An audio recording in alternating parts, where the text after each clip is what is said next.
இன்னைக்கு நாங்கள் ரோட்டில் போய்கிட்டு இருக்கும்போது இந்த ஒரு பிரம்மாண்ட உருவத்தை பார்த்தோம். இது வந்து ஒரு பொம்மை மாதிரி செஞ்சு வச்சுருந்தாங்க.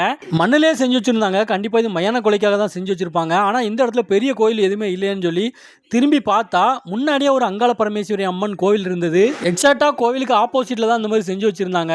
ஆனால் இந்த ஊரில் நிறைய பேர் காளி வேஷம் போட்டுட்டு வந்து ரொம்ப பிரம்மாண்டமாலாம் செய்ய மாட்டாங்க, நடத்த மாட்டாங்க அப்படின்னு நினைக்கிறேன். ஏன்னா கோவில் கொஞ்சம் சின்ன கோவிலாக இருந்தது. அது போக இந்த ஊரில் மயான கொலை நடத்துகிற மாதிரி நான் பெருசாக எதுவும் கேள்வியும் படலை. ஆனால் இந்த உருவம் பொம்மை வந்து ரொம்ப அழகாக செஞ்சு வச்சுருந்தாங்க. ரொம்ப பெருசாக பிரம்மாண்டமாக.